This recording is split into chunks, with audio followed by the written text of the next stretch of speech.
China. Con paciencia, la hoja de morera se convierte en seda. Proverbio chino. Es grande y agradable la sorpresa para todo el grupo, ser recibidos por una importante delegación de la Oficina de Turismo, periodistas, equipos de filmación y un buen número de disfrazados con caretas y tambores, instrumentos de viento, platillos, fuegos artificiales, y no podía faltar el dragón, haciendo el baile de la serpiente por entre la gente con gran algarabía. Eran habitantes de un pueblo cercano. Estaban esperándonos desde ayer para darnos la bienvenida. Nos emocionamos al comparar el contraste entre esta fiesta de color y alegría con el sombrío del lugar de donde venimos.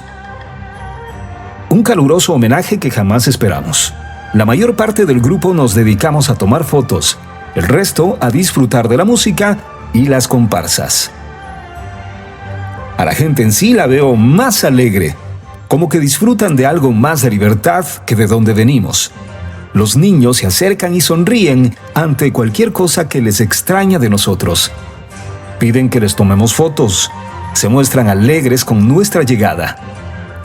Después de terminado este homenaje, continuamos el viaje hasta una pequeña ciudad donde nos invitaron a un banquete. Me reanimaba de sobremanera el cambio de comida. Siempre he disfrutado de la comida china. Me olvidaba, hay aquí un cambio de costumbres. Empezamos a comer con palitos, ya no con la mano. Estamos gratamente sorprendidos de los delegados del gobierno que vinieron hasta acá para recibirnos, si consideramos la distancia y el esfuerzo. Este viaje lo estamos realizando poco después de las protestas en la plaza de Tiananmen, en Pekín. El recibimiento de que hemos sido objeto, pienso, es una forma de rescatar y exportar una imagen de cordialidad al mundo, aprovechando la diversidad de nacionalidades que compone nuestro grupo. Habían venido equipos de televisión y prensa para dar a conocer y resaltar el viaje que estábamos realizando.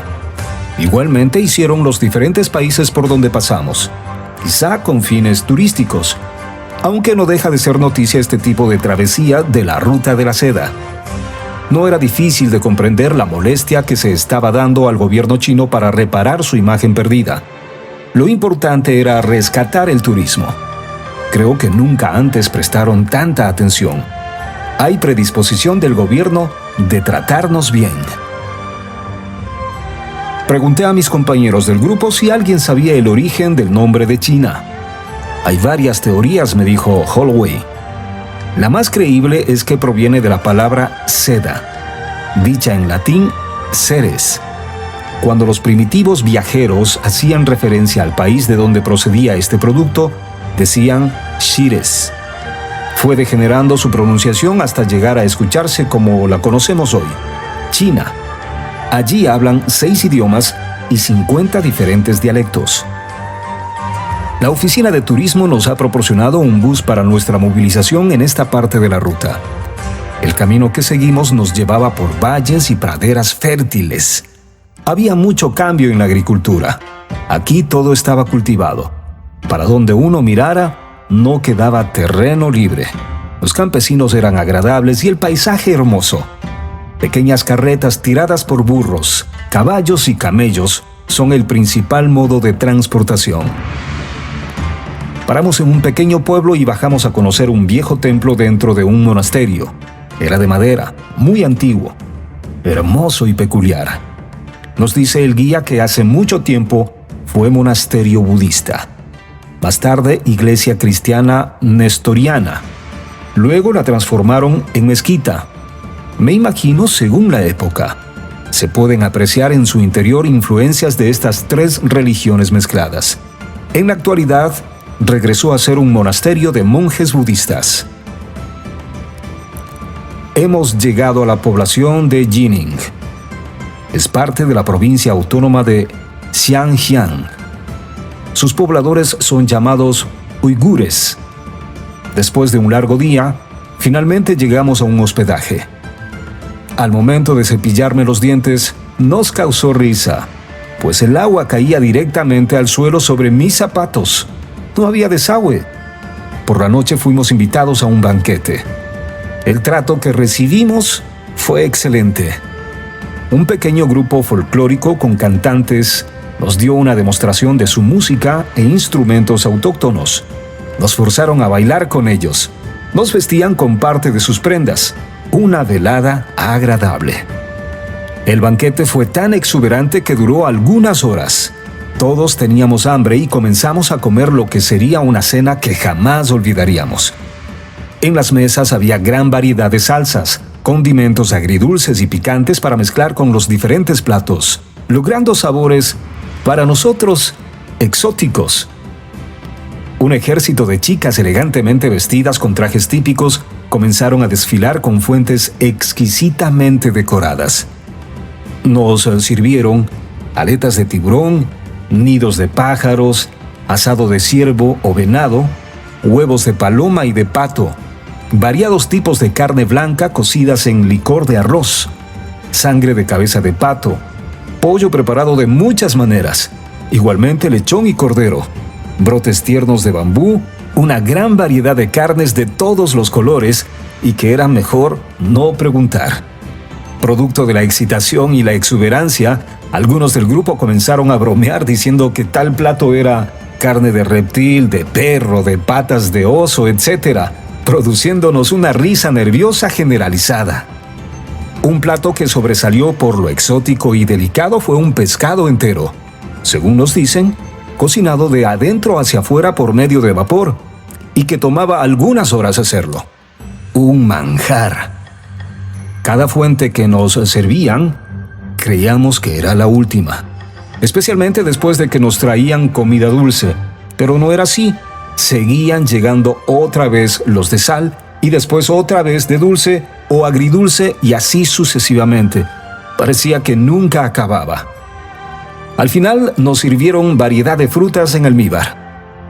Yo llegué a contar 20 fuentes de comida para cada mesa, preparada con la mayor exquisitez y buen gusto. Para tranquilidad de mi conciencia solamente llegué hasta el número 11. La población no es toda china, de otros tipos de rasgos. Predominan los mongoloides. Debe ser la mezcla de uigures, mongoles, casacos, tártaros, chinos y quién sabe qué otras razas.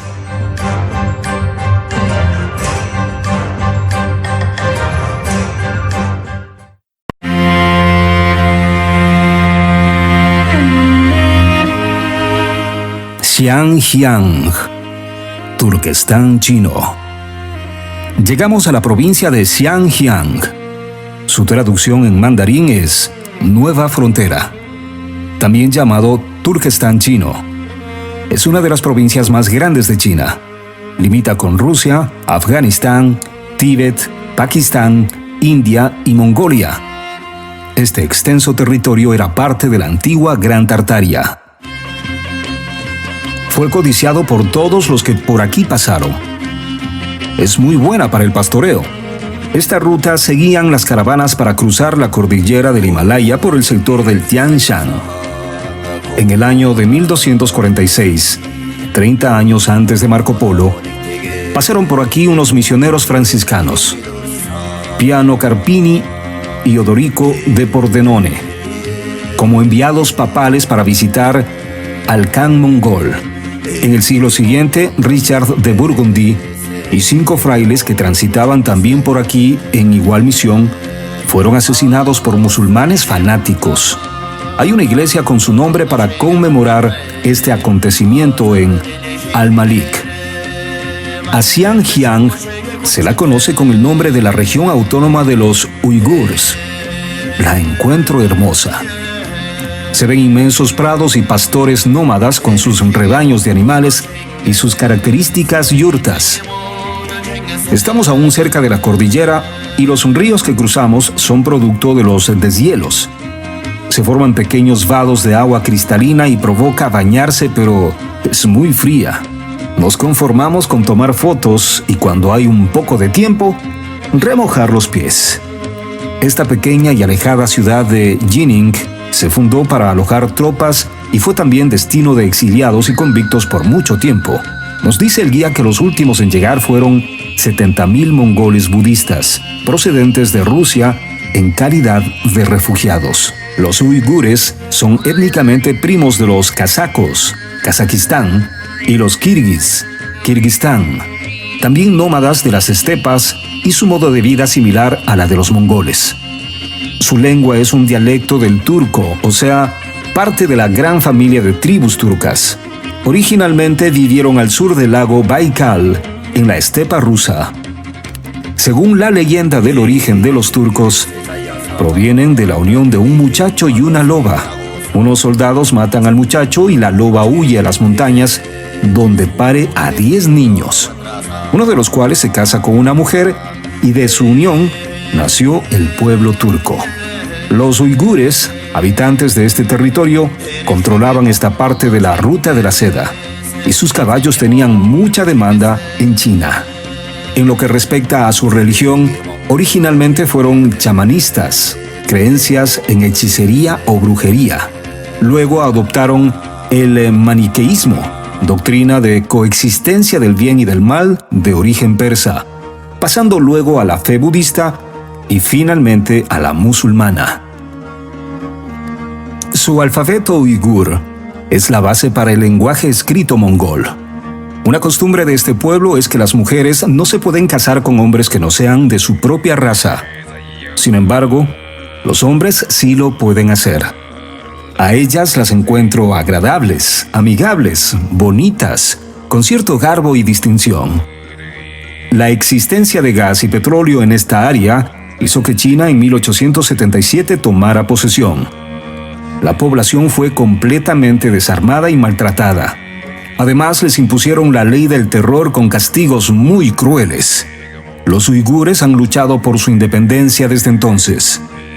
Encuentro sui generis la costumbre de que a la salida y entrada de los pueblos, al igual que en los cruces de caminos, los maderos señalan a dónde no va ese camino. Increíble. Encontramos por aquí excelentes vinos, inclusive champán. El agua es salitrosa, nada agradable, por lo que seguimos optando por el vino para la sed. Estamos alegres todo el tiempo. Algo digno de mención son sus viviendas rurales. Tienen en su interior unas plataformas a más o menos 1 metro del suelo, donde duerme toda la familia. Lo curioso es que debajo de esta cama está ubicado el fogón en el que cocinan y en invierno aprovechan de esta energía para calentarse. También para mantener las comidas y bebidas calientes. Antes de comenzar este viaje pensaba que estos pueblos debían ser diferentes, no solo en sus rasgos, sino también en su forma de ser y de vivir. No puedo imaginarme cómo hicieron temblar de miedo al mundo occidental cuando llegaron hasta las puertas de Europa. Ahora están entre los más amigables. Viajamos paralelos a unas montañas a nuestra izquierda. Son los montes Altai. Son la frontera entre Mongolia, Kazajstán y China. Se dice que aquí, en alguna parte, fue enterrado Gengis Khan. Hemos llegado a Urumqi. Quiere decir en mongol, pastos hermosos.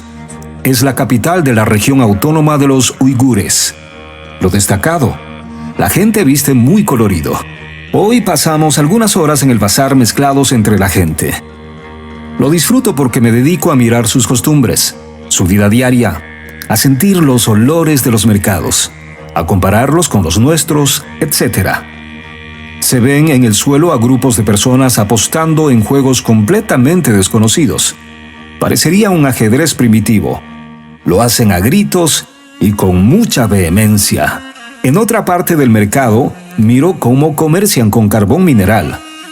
Y me viene a la mente cuando Marco Polo describe en Venecia: en China la gente no usa madera para hacer fuego, sino cierto tipo de piedra negra con gran capacidad de producir calor.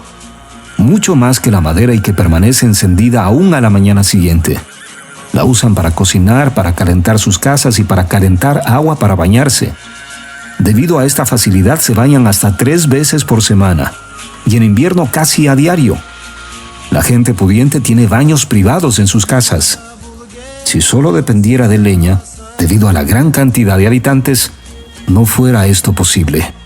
En otro episodio, Marco Polo relata que cuando atravesaban el Himalaya con su padre y su tío, él cayó enfermo y tuvo que convivir por varias semanas con la gente de una aldea hasta recuperar su salud.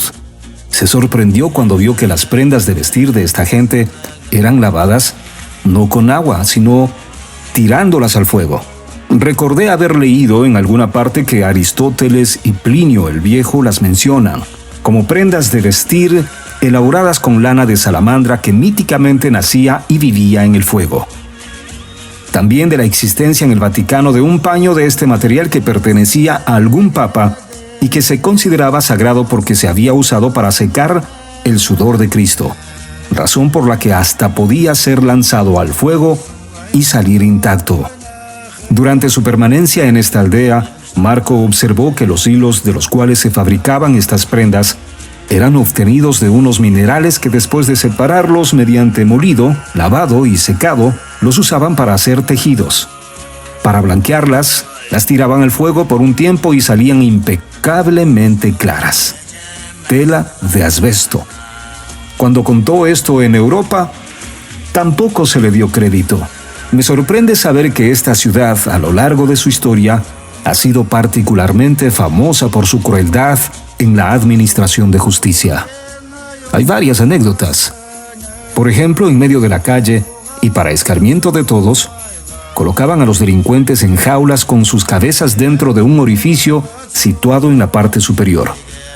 El castigo consistía en bajarles gradualmente el piso cada día, hasta que sucumbía con el cuerpo suspendido completamente de la cabeza, después de 8 días de sufrimiento.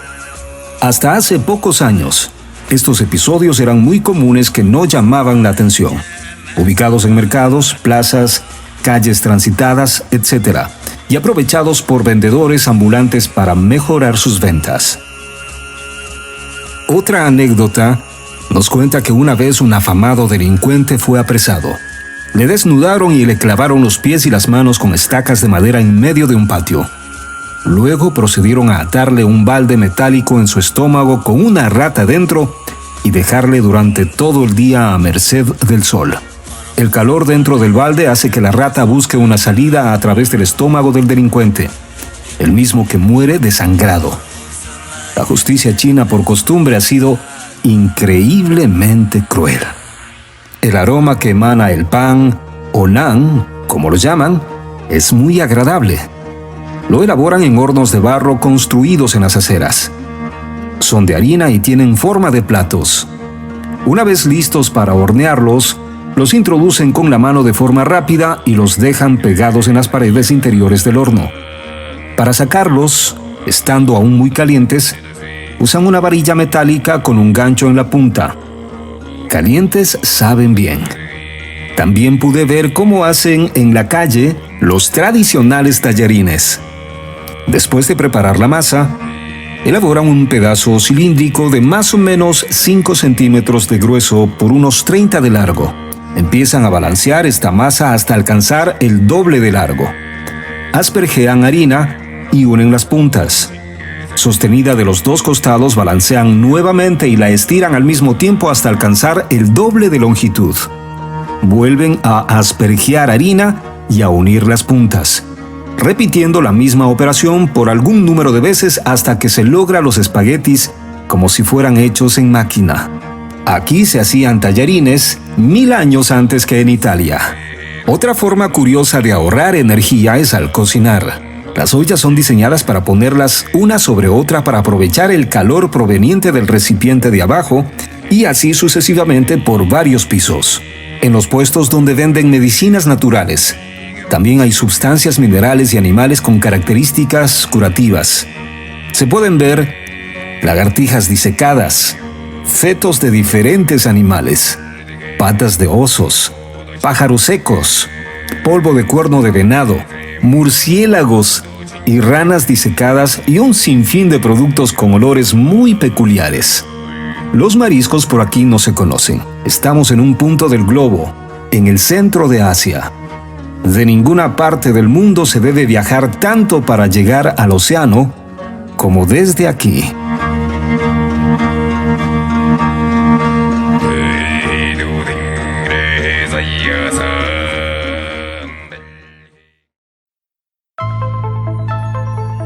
desiertos de Gobi y Taklamakan. Continuamos hacia el oriente. Nos encontramos en terrenos cada vez más áridos. Estamos llegando al borde del desierto llamado Taklamakan, tristemente famoso para los viajeros de la Ruta de la Seda, y que más adelante haré alguna mención de ellos. También llamado el Desierto de la Muerte en idioma mongol, del cual proviene este nombre que significa: una vez que entras, ya no podrás salir. Nos dirigimos hacia una depresión geográfica que hay en esta zona. Se llama Turfán o Amí. Está a unos 200 metros bajo el nivel del mar. Es la segunda depresión después del Mar Muerto en Israel. El ambiente es completamente hostil. Después de viajar todo el día, estamos finalmente llegando al oasis de Turfán. Está anocheciendo.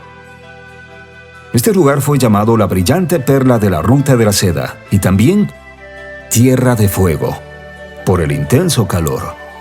Dicen que en verano llega muy cerca de los 50 grados y nunca menos de 30.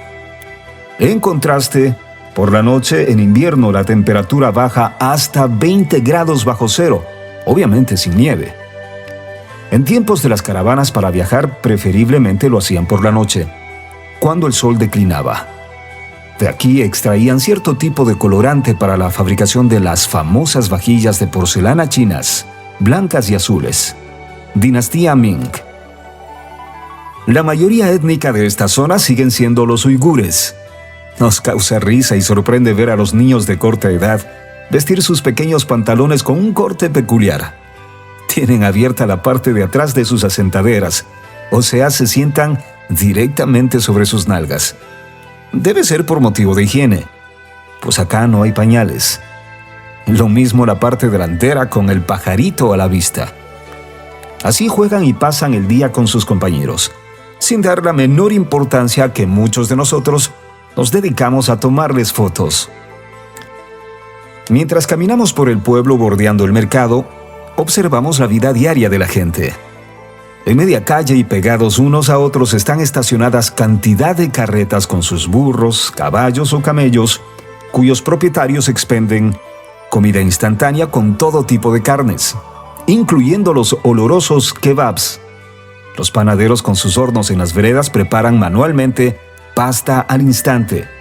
Los carniceros con sus carnes colgadas de ganchos llenas de moscas. Para pesar sus productos, usan una tira de madera con unas muescas y una piedra al otro lado como contrapeso. El plato donde pesan yace colgado de una piola. Los peluqueros y barberos con sus asientos en media calle, haciendo a sus clientes vehementes masajes faciales con sus manos y cuyos burros los parquean como si fueran vehículos, al lado mismo de las sillas. Me olvidaba, aparte del corte de cabello, también en el mismo precio incluye el recorte de los pelos dentro de las orejas y de las fosas nasales. A propósito de los barberos, mientras caminábamos, Rosanne, con una especie de sonrisa, nos pregunta que si sabíamos que hasta hace poco eran llamados barberos cirujanos. Por alguna razón, todos los que escuchamos fuimos también contagiados por una sonrisa.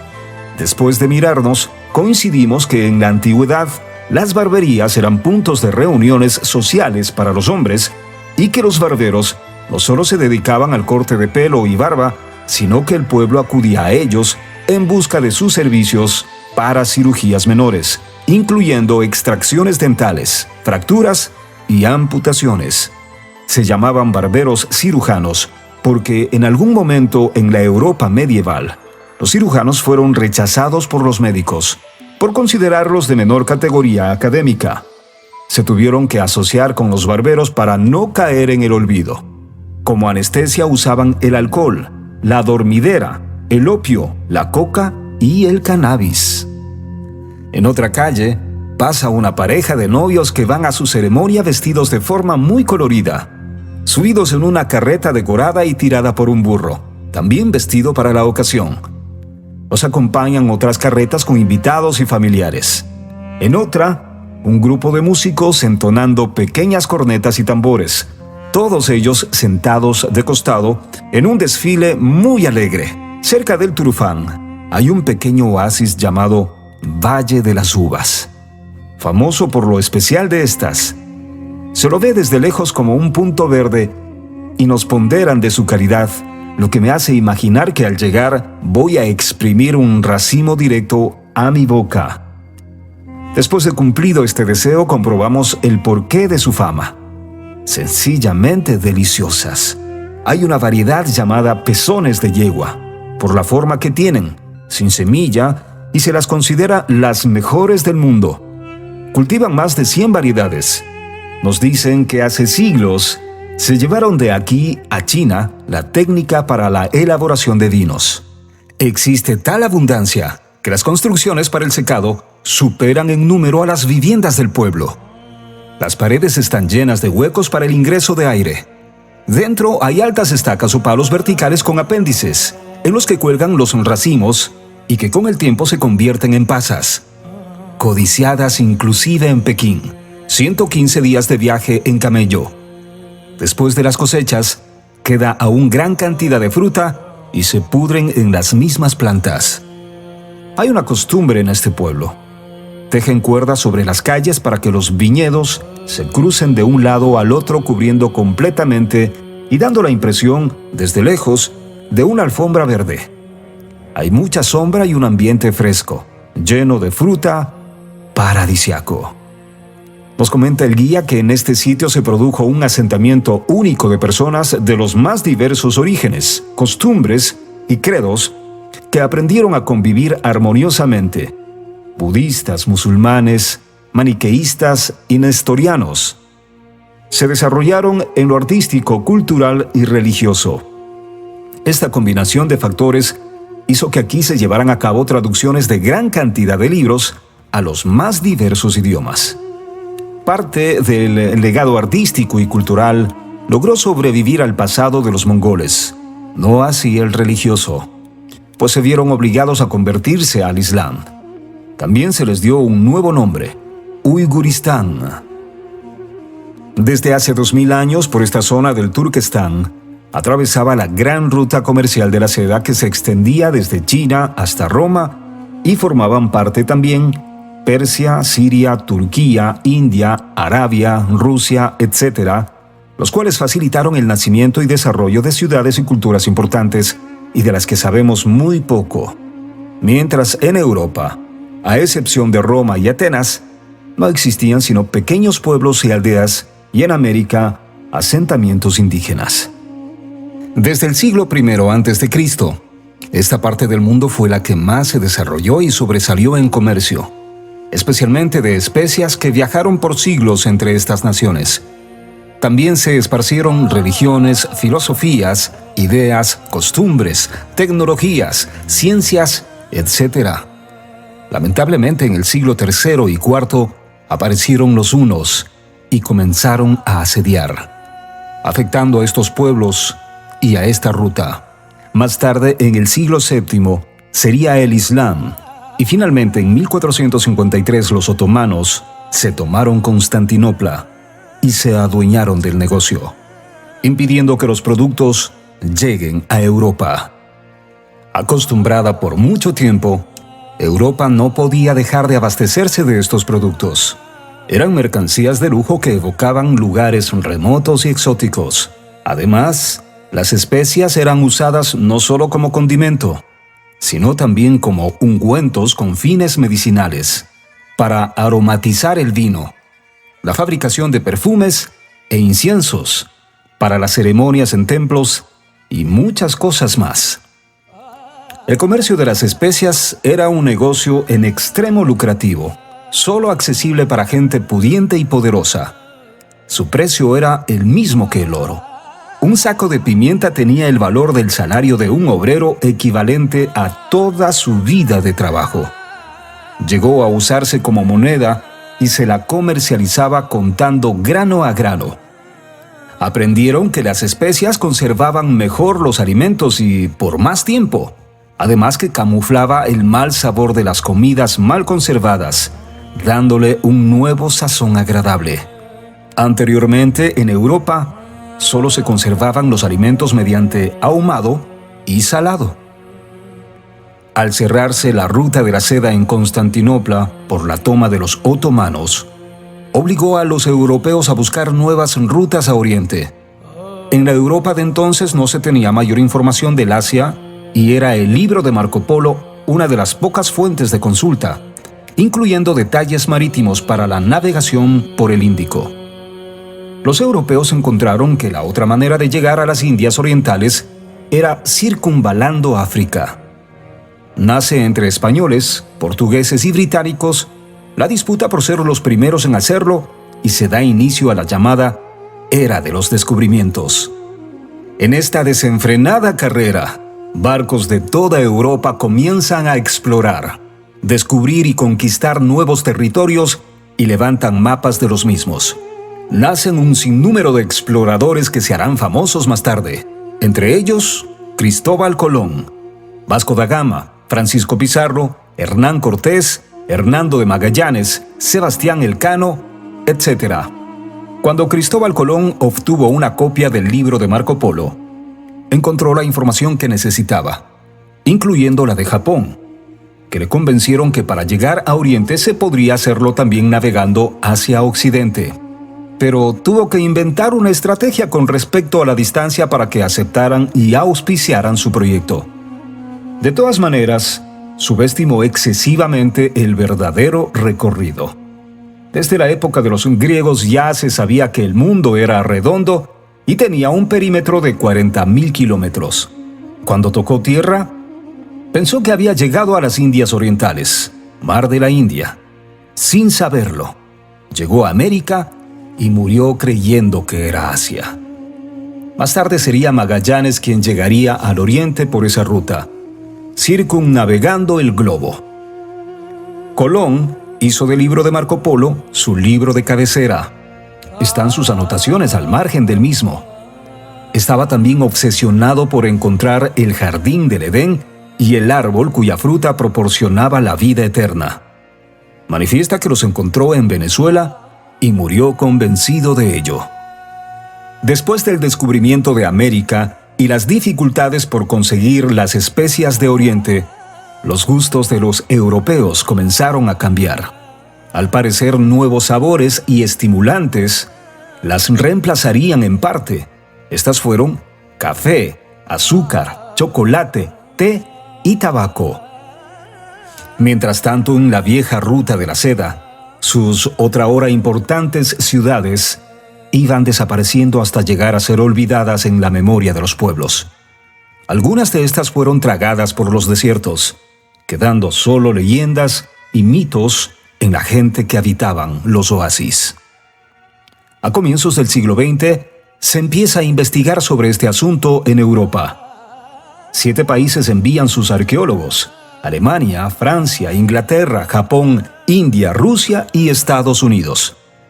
Debían tratar de hallar las ciudades perdidas, así como sus ricos templos supuestamente llenos de antiguos tesoros con arte budista, hindú, chino, persa y griego. Solo era cuestión de quién llegara primero. Paulatinamente, estos arqueólogos se hicieron famosos.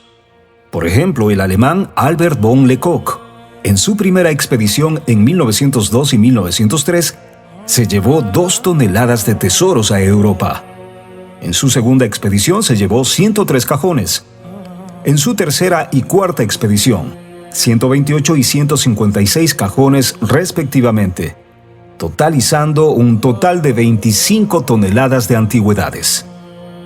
Otro arqueólogo, Sir Aurel Stein, procedente de la India inglesa, en 1915 recorrió esta misma zona y recogió lo que se le quedó a Lecoq en 140 cajas y se las llevó en 45 camellos.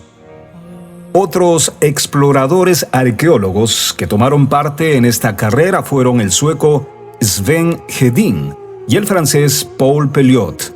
A su retorno, todos ellos eufóricos con sus logros, fueron tratados como héroes después de contar sus aventuras en sus caravanas cargadas de inapreciables tesoros obtenidos en los templos de la Ruta de la Seda. Mientras tanto, nosotros estamos conociendo en este pueblo un destacado minarete llamado Emin Koja, Está en medio de una mezquita muy antigua. Es cónico y tiene 44 metros de altura. No contiene ni una sola piedra ni madera en su construcción. Es de adobe cocido muy decorado en su parte alta. Tiene 16 patrones geométricos en su diseño. Fue construido en 1778 en honor a un militar distinguido y lleva su mismo nombre.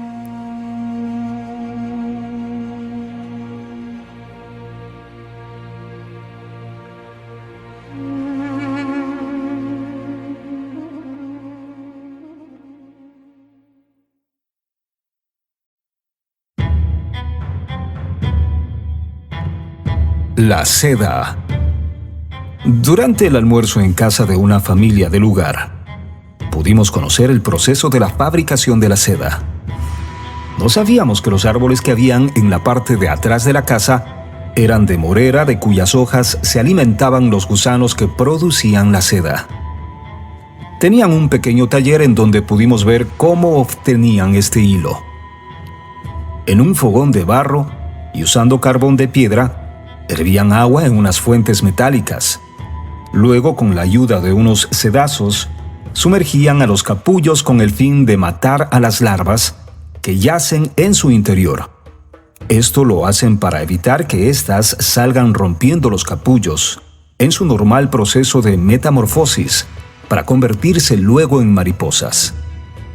Una vez hervidos los capullos por unos minutos, con la ayuda de una red de hilo del tamaño de un pañuelo, la van sumergiendo por entre los capullos y van pescando las puntas de los hilos hasta lograr cierta cantidad que, una vez unidas, adquieren un grosor manejable. Esta punta más gruesa la pasan a través de un orificio y luego hacia una rueda de madera como de 1 metro de diámetro que la giran con la mano. Así los van lentamente alando desde el recipiente con agua hirviendo. La técnica es saber tensar el hilo adecuadamente para luego poder trabajarlo. De esta rueda pasan directamente a un pequeño mecanismo que va envolviendo y formando madejas. Este proceso se lo viene haciendo desde hace más de 3000 años y fue celosamente guardado por los chinos bajo pena de muerte para quien desobedeciera esta disposición.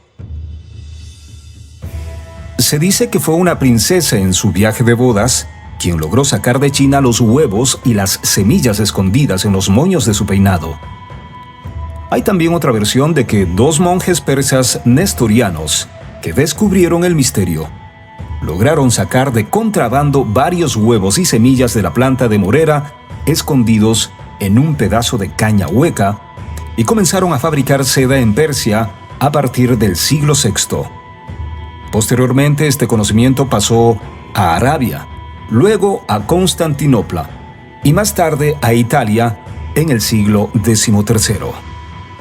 Al mismo tiempo que a China le robaban su tan preciado secreto de la manufactura de la seda, por pura coincidencia ellos también robaban a Occidente el secreto de la fabricación del vidrio transparente.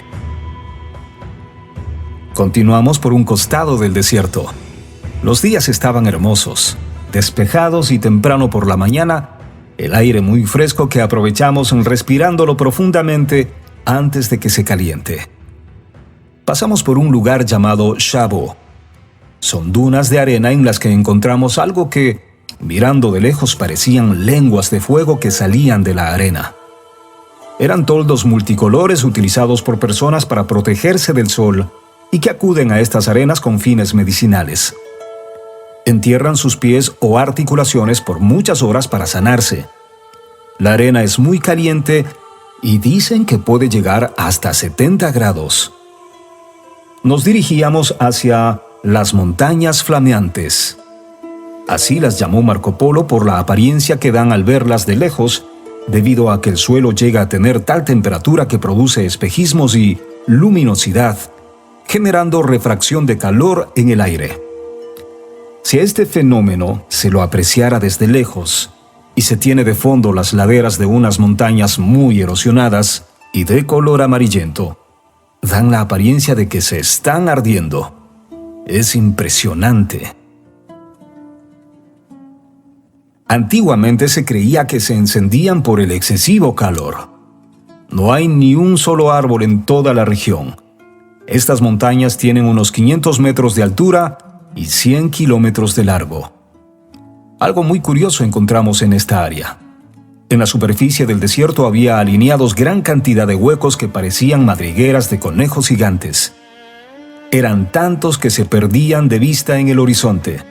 Era la manera que tenían de transportar el agua desde las montañas hasta el desierto.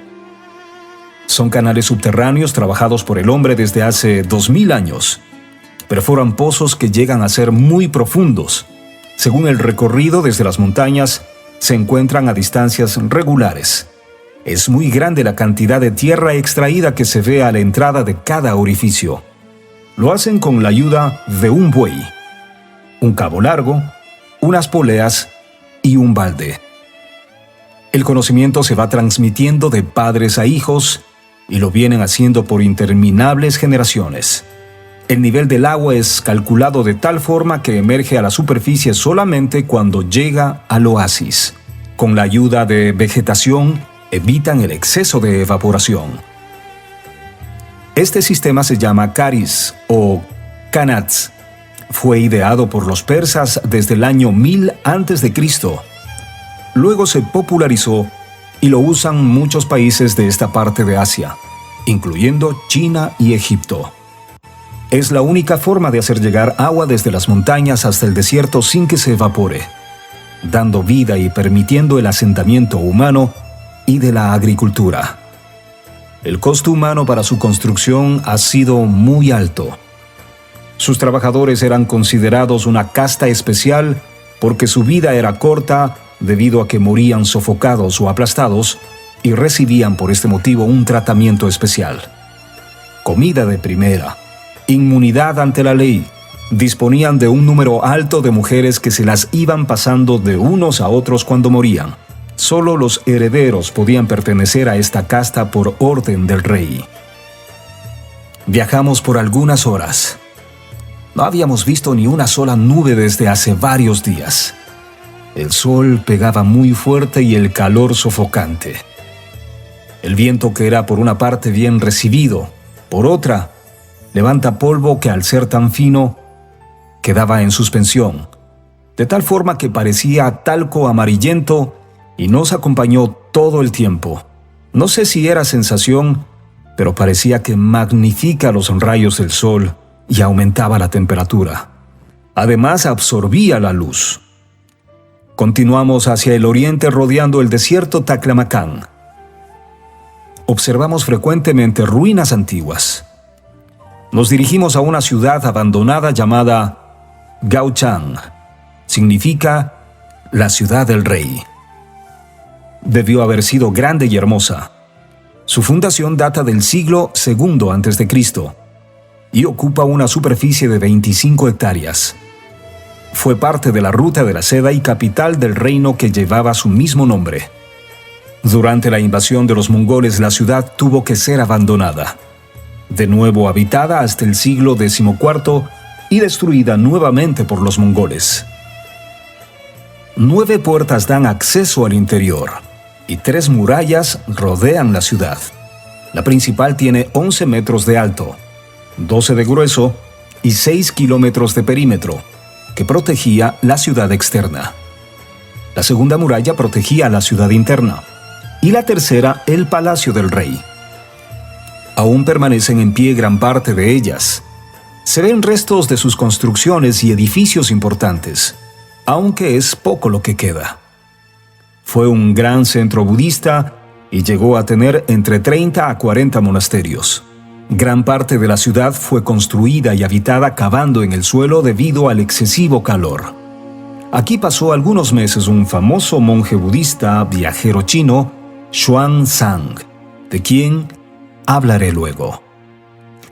El arqueólogo alemán Albert von Lecoq, junto con su ayudante Teodoro Bartus, realizaron aquí sorprendentes descubrimientos, entre los que se cuentan esculturas, frescos, hermosos mosaicos, manuscritos en chino, uigur, tibetano, sánscrito y que fueron a parar al Museo de Berlín.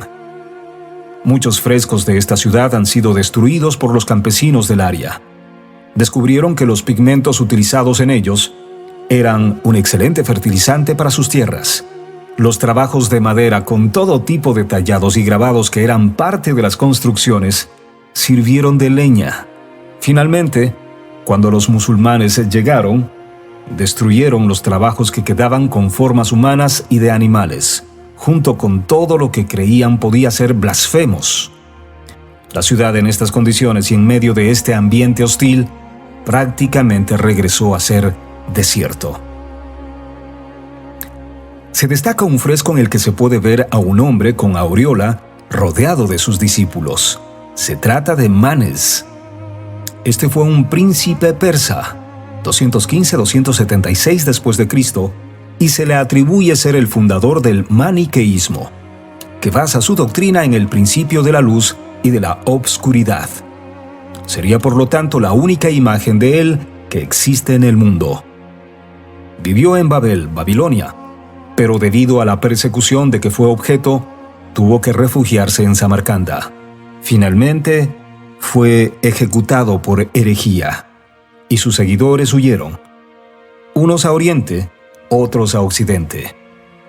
Aquí estos personajes, llamados también gnósticos, se convirtieron en bogomilios, herejes, en la península de los Balcanes y cátaros en el sur de Francia, Occitania, todos ellos esparciendo esta doctrina.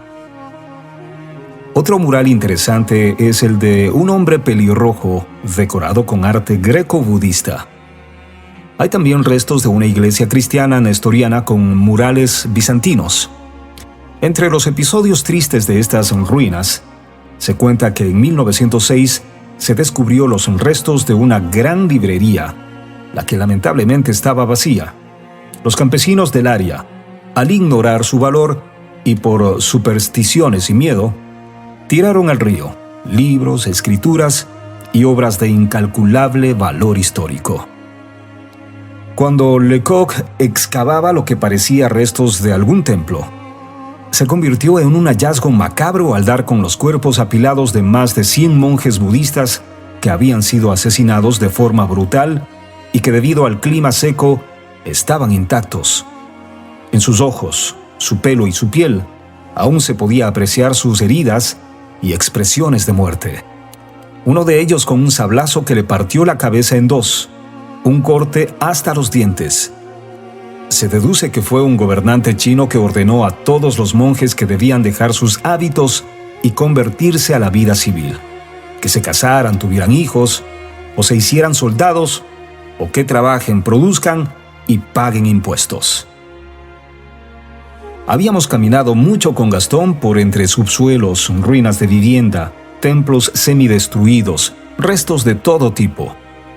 El ambiente es especial y hay una fuerte sensación de presencia, como si estuviera habitada. No lejos de esta ciudad está su cementerio. Lo llaman Astana, y es grande.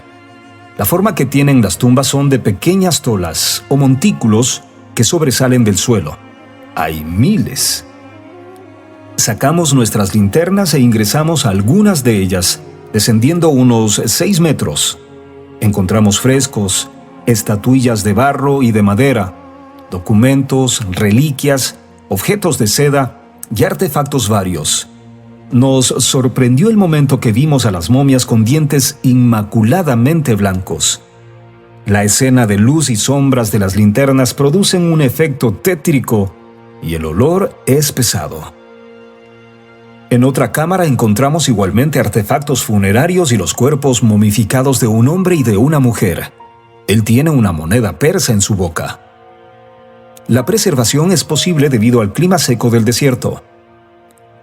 El acceso a otras tumbas se lo puede hacer por rampas de tierra. Hay cámaras funerarias grandes y bien decoradas con pinturas y hermosos detalles. Pocos saben lo que Lecoq se llevó al Museo de Berlín de las 400 tumbas que desenterró. Estaba contento de haber conocido ese lugar. Hay cosas de la historia que nunca se puede llegar a comprender si uno no ve con sus propios ojos. Los compañeros tomaron cada uno diferentes direcciones en busca de cosas que llaman la atención. Hay demasiado que ver. Luego comentaremos lo más destacado. Seguimos bordeando las montañas flameantes, lo que nos toma un par de horas de mal camino. Voy encantado disfrutando del continuo cambio de paisaje. No me canso de admirar lo caprichoso que puede ser la naturaleza. Por ejemplo, miro a la parte alta de este cañón. Veo una formación de piedras que muy bien parecería una serie de torres de una muralla. Pero hay que fijarse bien para darse cuenta que todo es natural. Con complicidad de la imaginación, la mente es fácilmente engañada. No dejo de imaginarme que bien podrían ser los restos del castillo del Preste Juan. En el trayecto se ven constantemente ruinas de todo tamaño, o de lo que pudieron haber sido aldeas o pueblos abandonados hace mucho tiempo. Ahora nos dirigimos a conocer unas cuevas o templos de un pequeño monasterio budista abandonado y escondido desde hace mucho tiempo, cerca del lecho de un río y que tiene una interesante historia.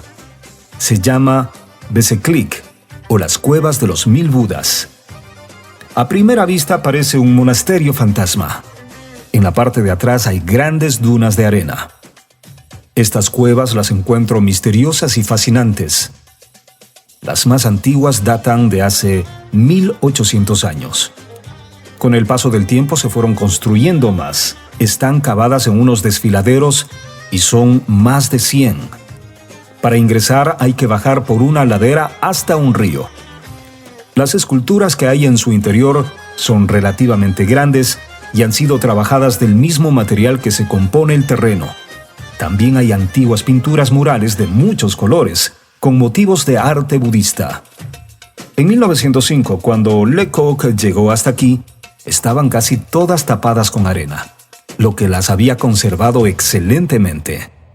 Es interesante su relato tomado de su libro, Tesoros enterrados en el Turquestán chino, de cómo fue que halló estos antiguos tesoros. Tratando de avanzar por angostos senderos completamente llenos de arena compacta del desierto que cierran el paso, mientras desalojaba la arena con mis manos, como si fuera magia comencé a ver espléndidas pinturas en colores tan frescas que parecían que el pintor las acababa de pintar. A medida que íbamos quitando la arena de este lugar, encontramos 15 murales gigantes de 13 pies de alto, de Buda de diferentes periodos. Este es uno de los pocos templos cuyos murales han sido completamente removidos y llevados a Berlín. Están ricamente decorados. Representan culturas indoeuropeas, persas, hindúes, chinas y turcas, muchos de ellos con episodios de la vida de Buda, junto con criaturas mitológicas, demonios, monjes, etc. Lecoq y Barthus extrajeron las mejores obras, en piezas según el procedimiento que utilizan. Las empacaron adecuadamente y las enviaron a Europa. El viaje tomaba 20 meses.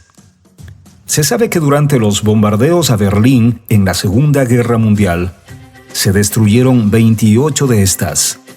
Terminada la guerra, los rusos también se llevaron parte de estos murales, así como también el oro de Troya, tesoro encontrado por Sliemans en las ruinas de Troya. Después de todo, estos de aquí han sobrevivido a terremotos e iconoclastas islámicos por más de 1000 años. Se estima que aún permanece aquí el 60% de lo que se llevaron.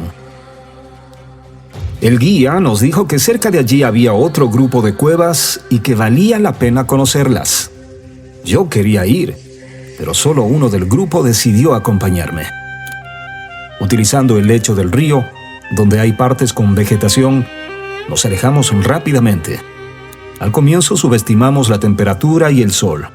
Forzamos el paso para poder regresar temprano, pero pronto nos dimos cuenta que a ese ritmo era difícil continuar. Y lo bajamos sustancialmente. Solo el orgullo escondido dentro de cada uno nos permitió llegar. Tuvimos que escalar una pendiente de tierra resbaladiza y que con gran esfuerzo lo logramos. Conocimos el lugar. Comparado con lo que vimos, no era tan interesante. Cuando nos dispusimos a regresar, escogimos otra ruta, la parte alta de la ladera. Hay una pequeña planicie entre las dunas y el río, y un sendero que nos lleva de regreso. Mientras caminábamos, vimos que por detrás se acercaba una carreta tirada por un burro con un par de nativos, y que al ir en la misma dirección, les pedimos que nos llevaran. No esperamos su consentimiento, y mientras pasaban, nos trepamos. Se trataba de dos personajes. El uno era ciego y el otro guiaba la carreta. Su sonrisa demostraba más temor que gusto al vernos subidos de pasajeros. Durante el trayecto no pudimos comunicarnos en absoluto, excepto en la despedida, que es igual en cualquier idioma.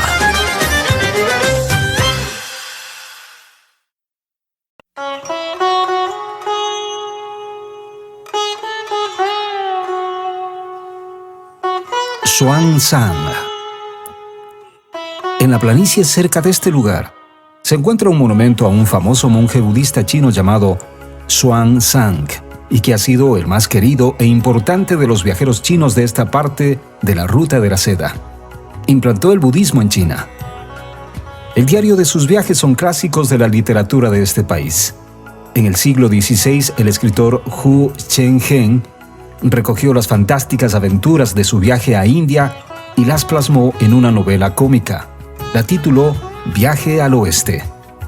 En esta, Xuanzang, de sobrenombre Tripitaka, sería el héroe y su compañero, el mágico Rey Mono.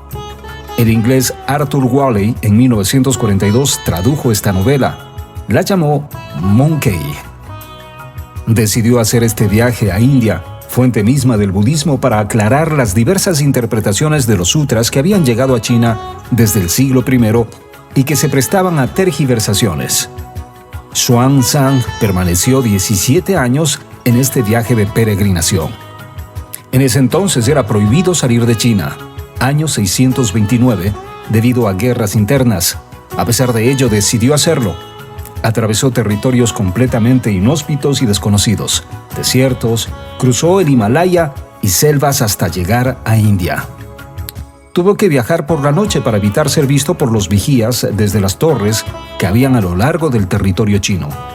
Cruzó parte del desierto de Gobi hasta llegar a Jami. Sobrellevó muchos peligros. Padeció hambre y sed. Cuando se perdió en el desierto, su caballo lo salvó al olfatear agua de un río, hasta que finalmente llegó a Turfán. Aquí fue cuidado por monjes hasta que pudo recuperarse. Pasó por Beseklik, las cuevas de los 1000 Budas, también por las montañas flameantes y por la ciudad de Gaochang, donde predicó por un tiempo su doctrina. Viajó a través de las montañas del Tien Shan, llegó a Tashkent y Samarcanda. Siguiendo los pasos de Alejandro, prosiguió al sur hasta llegar a Peshawar, lugar en que se hallaba la Universidad Budista de Nalanda. Aquí estudió por algunos años. Pasó a Cachemira, donde conoció a un viejo monje sabio, quien le instruyó en filosofía durante los siguientes 2 años. Recorrió India, Nepal y Sri Lanka por 14 años antes de regresar a China. Durante este periplo encontró a gente sabia. Se dedicó a estudiar bibliotecas repletas de libros sagrados, especialmente las situadas a orillas del río Ganges, Benares, Patna, etc. Su viaje de regreso lo hizo a través del Punjab, por el valle del Oxus hacia el Palmir y de allí hacia la ciudad de Kashgar. Durante esta travesía tuvo la desgracia de perder una gran cantidad de manuscritos y su colección de semillas de flores. Siguiendo por las rutas de las cavernas hacia el oriente, llegó a un importante centro budista donde esperó a que el emperador chino le concediera el permiso para ingresar. Cuando éste supo de su venida, mandó una escolta a darle la bienvenida y lo recibió con grandes honores. Trajo consigo 22 caballos cargados de 657 escritos budistas en 520 paquetes, así como la silla, las sandalias y estatuillas de oro y plata de Buda. En sus relatos nos describe las visitas a 130 reinos que visitó y las diversas experiencias de su viaje. Se construyó en Xi'an la Gran Pagoda del Ganso, para guardar todas estas reliquias y se dedicó a la traducción de estos sutras al idioma chino, porque todos los anteriores eran en lengua hindú y sánscrito, trabajo que le tomó hasta el fin de sus días.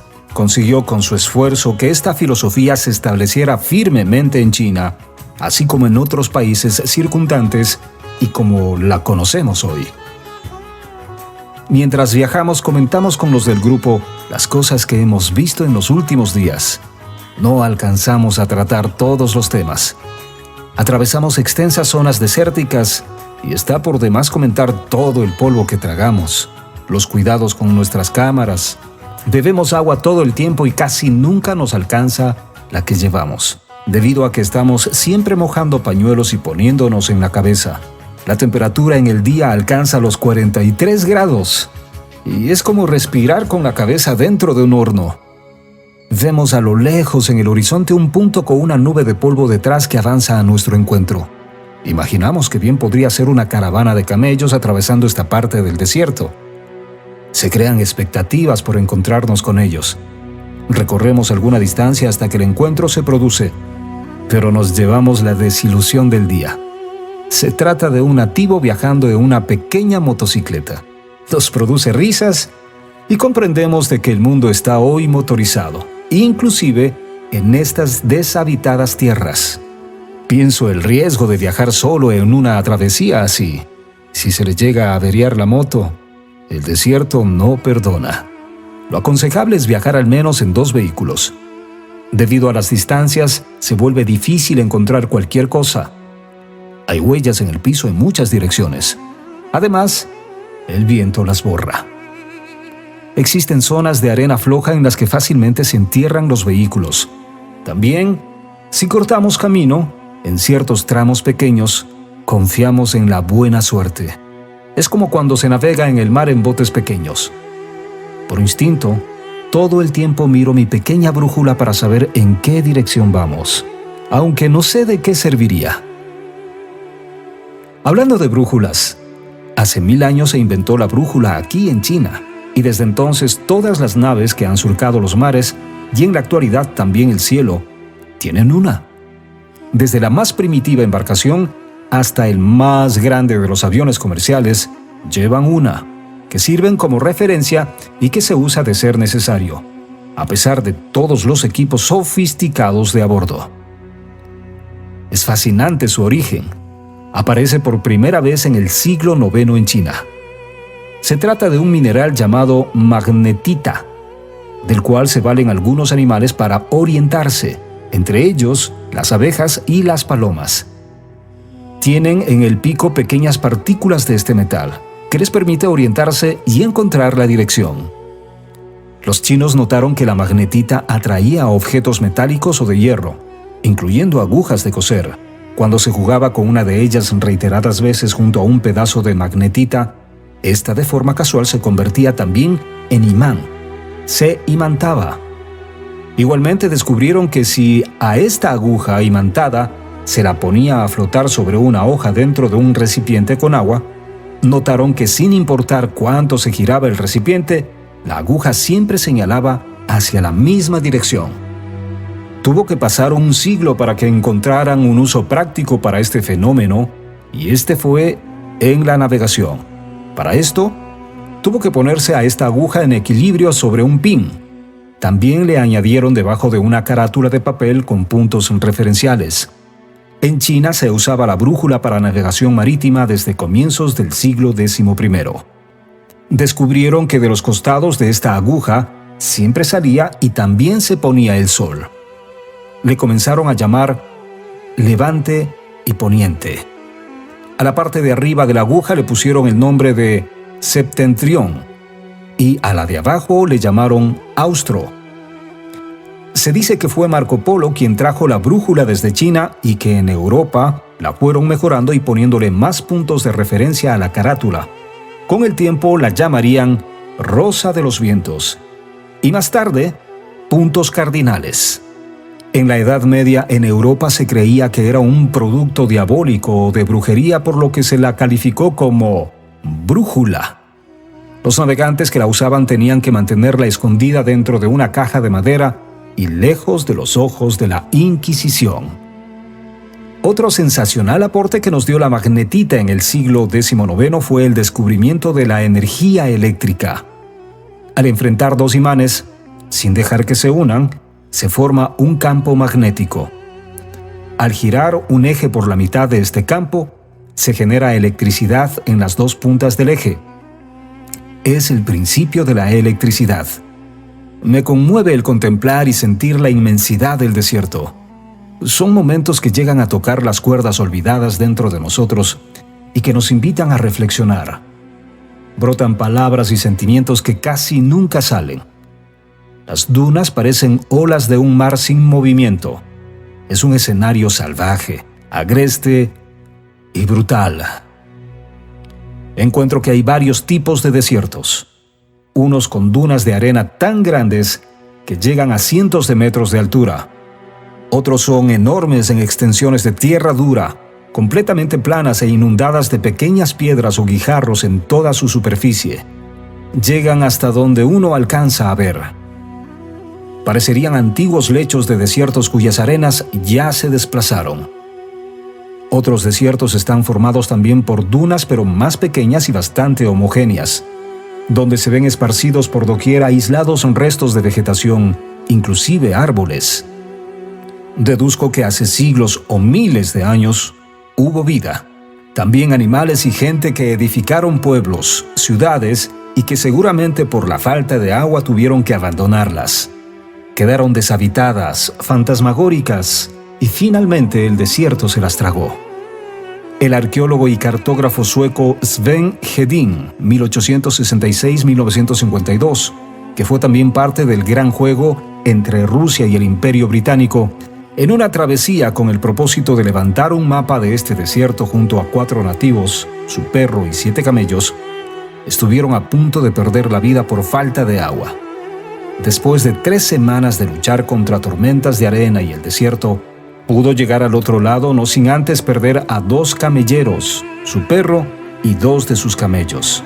Al ser el primero en encontrar agua, recogió un poco en una de sus botas y regresó hasta encontrar a sus compañeros moribundos, logrando salvarlos. Hedin fue extraordinario. Me gusta mencionarlo. Además de explorador, geógrafo, topógrafo, botánico, biólogo, fue también pintor y documentó sus viajes con dibujos. Dedicó su vida a recorrer Asia y aprendió latín, francés, alemán, ruso, persa, tártaro, turco, kirguís, mongol, tibetano y hasta algo de chino. Entre sus hazañas, recorrió Mesopotamia, Persia, el Cáucaso, Turquestán, China, Mongolia, Siberia, el desierto de Gobi y el Asia Central. Descubrió algunas de las ciudades perdidas en el desierto de Gobi. La más importante fue Lo Lan, de 2000 años de antigüedad.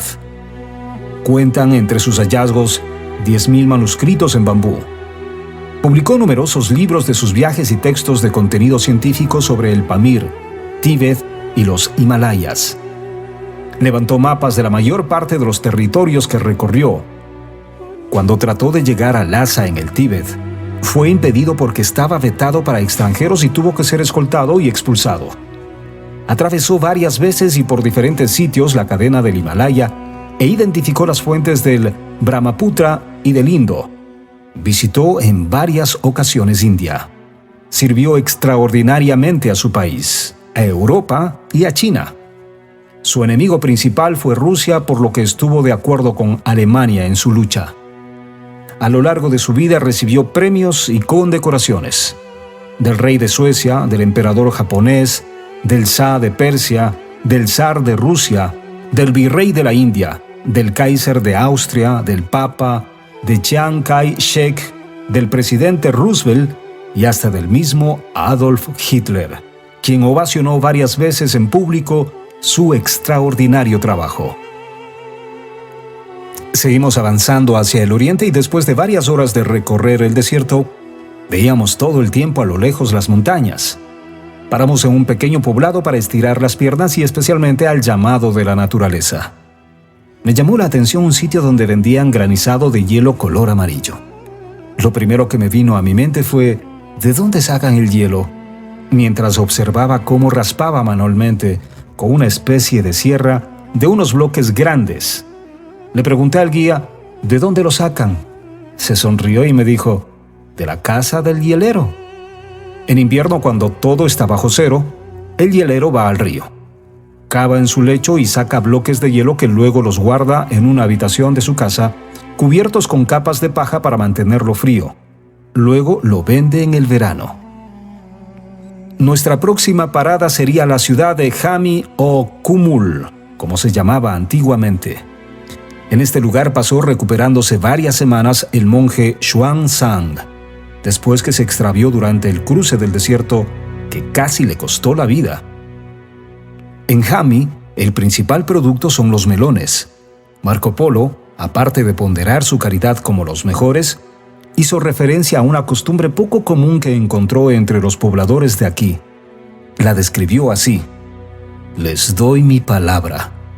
Si un extranjero llega a una casa buscando hospitalidad, este recibirá una muy calurosa bienvenida.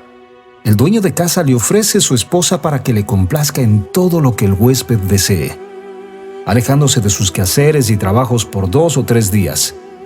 El huésped se queda en la casa con la esposa, pudiendo actuar como si fuera el dueño, incluso acostándose con ella en la misma cama. Las mujeres son muy lindas, vivaces y listas a complacer. Esta costumbre llamó también la atención de los mongoles cuando pasaron por aquí. Les pareció muy mala y la prohibieron. Durante 3 años los habitantes de Jami se sometieron a esta disposición. Luego presionaron al representante mongol para que les permitiese regresar a su antigua y hereditaria costumbre, pues según ellos esta práctica era bien vista por sus dioses, siendo favorecidos en sus cosechas. Adicionalmente, los huéspedes recibían el homenaje que estos merecían. El Khan les contestó que, ya que ustedes quieren su propia vergüenza, pues la tienen. Hay más de 30 variedades de melones. La fragancia es percibida desde kilómetros y una vez arribado al pueblo se convierte en un agradable aroma que acompaña. Una nota interesante: los habitantes de aquí nos dicen que la temperatura del último invierno llegó a 32 grados centígrados bajo cero. Esta zona está también bajo el nivel del mar.